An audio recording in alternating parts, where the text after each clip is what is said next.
안녕하세요. 직장에서 모든 조직은 피라미드 구조로 이루어져 있습니다. 피라미드의 그 맨 꼭대기 자리 잡은 리더를 중심으로 제도화와 법규화를 통해 계급이 정해지는 것이죠. 명확하게 구분되는 상하관계는 능력에 따라 기용되고 또 승진이 결정되며, 개인의 목표는 조직 목표의 달성을 위해 통해 실현되는 것이죠. 음, 개인의 추구하는 목표 역시 조직 내 개인의 위치에 따라 결정된다는 것입니다. 지금의 자리를 단단히 지키면서 등급에 따라 승진하는 방법을 통해 조직 역시 상당한 안정감을 확보할 수 있습니다. 모든 단위 혹은 조직의 관리 구조는 기본적으로 계급제를 통해 운영되는 것이죠. 이러한 계급제는 크게 수평관계와 수직관계로 구분되는데, 직장인은 수평관계와 수직관계로 이루어진 그 관계망 속에서 살아가는 것이죠. 의식적 또는 무의식적으로 위의 두 관계를 통해 조직 구성원은 자신의 이익을 최대화를 추구하는 것입니다. 수직관계가 통제와 비통제, 통제와 반통제로 이루어졌다면, 수평관계는 경쟁과 협력이라는 관계로 이루어져 있겠다고 하겠습니다. 개별 직장 및 전체적인 사회 구조, 모든 권력이 모든 것을 지배하는 그 피라미드 구조를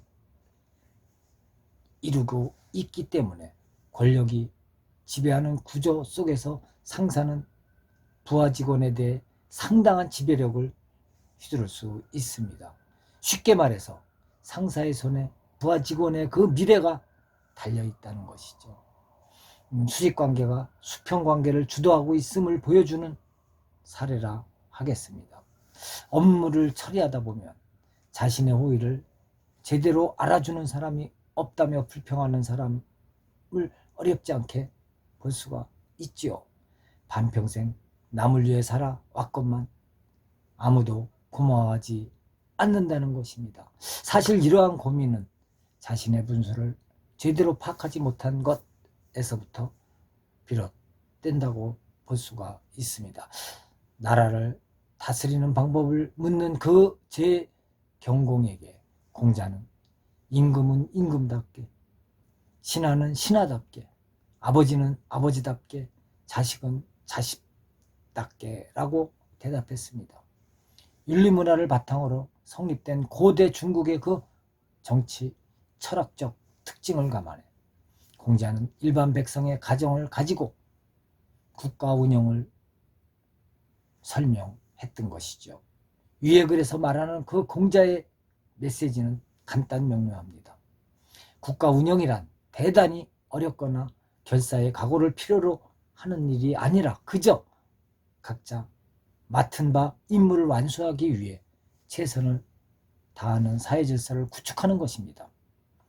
리더는 리더로서 처리해야 할 일이 있고, 아랫사람은 아랫사람으로서 입장에서 최선을 다하는 것이죠.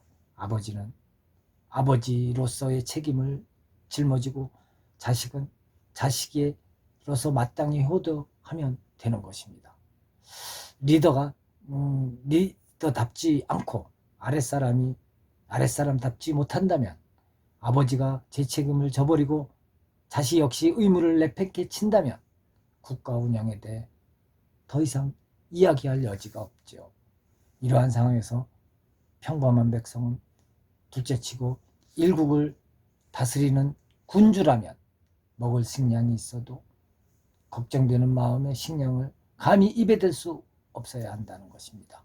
공자의 이러한 국가 운영 이념은 현대 관리 이념과 일맥상통한다고 볼 수가 있죠. 현대적인 관리를 위한 전제 조건은 합리적인 조직 구조의 구축이라 하겠습니다.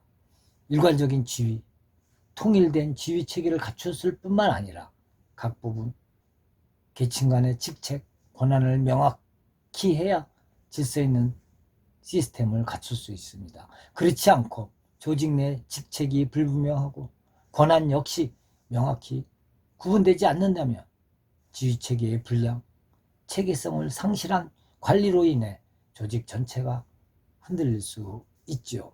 그 자리에 있지 않으면 그 정책에 함부로 간섭하지 말라는 공자의 가르침을 우리는 명심하여야 할 것입니다.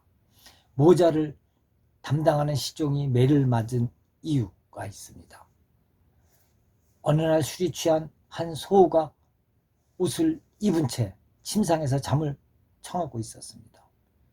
곁에 있던 모자를 관리하던 시중이 주군이 감기라도 들세라 걱정되는 마음에 겉옷을 덮어주었습니다.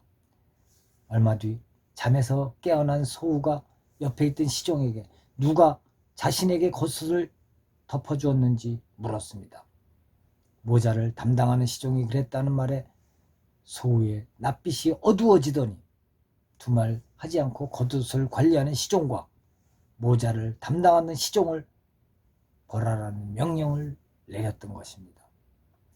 옷을 관리하는 시종은 소에게 옷을 걸쳐 줘야 할 때 제 맡은 바 일을 게을리했으니 벌을 받는 것이 옳고, 하지만 소에게 겉옷을 덮어준 그 머리에 쓰는 모자를 담당하는 시종은 순전히 호위에서 선행을 하다 상은커녕 매질을 당하고 말았던 것이죠.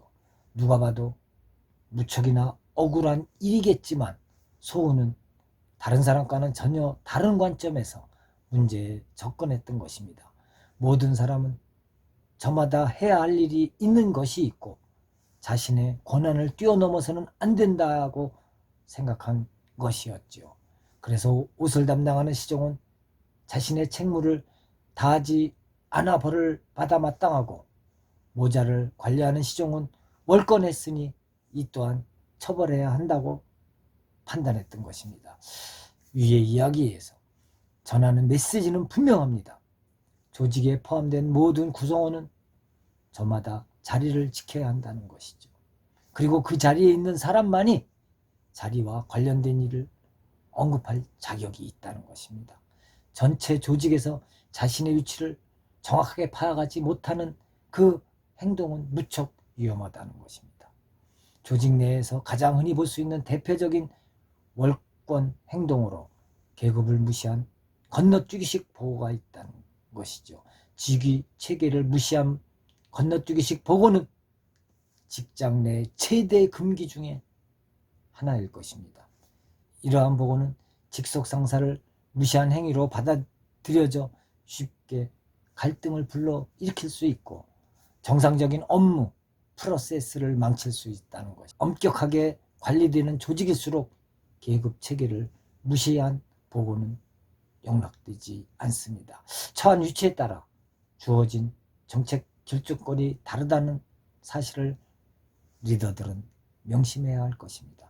어떤 결정은 당신이 해야 되지만 반드시 상사가 처리해야 할 일이 있고, 요컨대 저마다 자신만의 자리가 있는 것입니다. 낄 자리, 안 낄 자리 구분하지 못하고 함부로 덤벼들지 말라는 것이죠. 다른 사람의 영역을 함부로 손대지 말라는 것입니다. 그렇지 않으면 상사와 동료로부터 경계와 배척을 당할 수밖에 없다는 것입니다.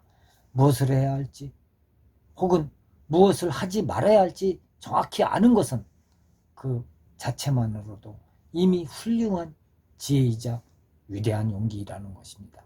자신의 본분을 지키고 주어진 자리에서 함부로 벗어나지 않아야 평탄한 직장 생활도 가능한 법이라는 것이죠. 성과를 올린 사람은 자신의 위치를 정확히 찾을 줄 안다는 특징을 보여줍니다. 무엇을 해야 하고 무엇을 하지 말아야 하는지 정확히 알기 때문에 함부로 나서지 않고 정도의 원칙을 지킨다는 것입니다. 그래야만 다른 사람과 충돌 없이 어울리며 신뢰와 긍정적인 평가를 받을 수 있습니다. 아울러 개인적인 일을 성공시키는데 불필요한 걸림돌을 피할 수도 있다는 것이죠. 여러분들도 하지 말아야 될 일을 구분하셔갖고 항상 자신이 맡은 바 책임만 다하면 그 삶에 큰 어려움 없이 무난히 좋은 삶을 살아갈 수 있을 것 같습니다. 네, 감사합니다.